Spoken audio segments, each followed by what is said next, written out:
only taste a few of them before going into actual bottling. So your nose really plays a big factor here, and you really just want to keep that engaged. Now the next expression is a combination of American oak and Spanish oak. It's a marriage of the two. Specifically, we're using Oloroso sherry casks. So they've been seasoned with Oloroso sherry, and they're first fill, so meaning that they haven't used them before. And in Scotland, we'll probably use a barrel up to 4 times or up to 60 years.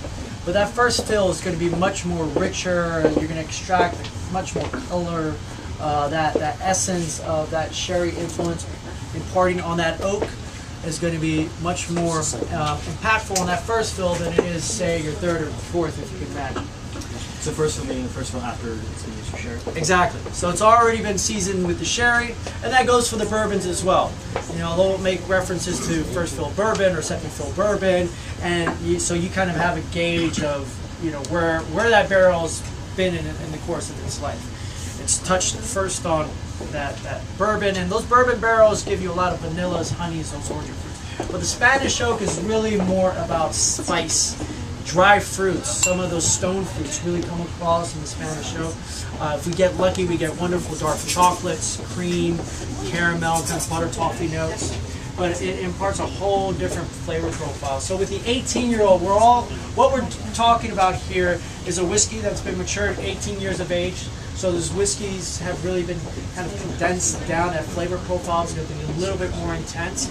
But you really kind of rounded it out, and it's quite soft and approachable, especially when you're nosing this whiskey. The finish here in particular is going to be quite different from the first two expressions, and it's all about finding that wonderful balance of flavor between the American oak and Spanish oak.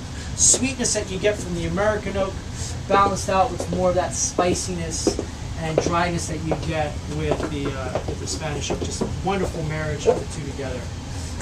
You know, the Glenlivet alone is kind of known as kind of like the Sean Connery of malts, and this is it. I mean, for me, this is one of my most favorite whiskeys to celebrate with. If there's ever an occasion and I want to gift something, it's a great whiskey overall.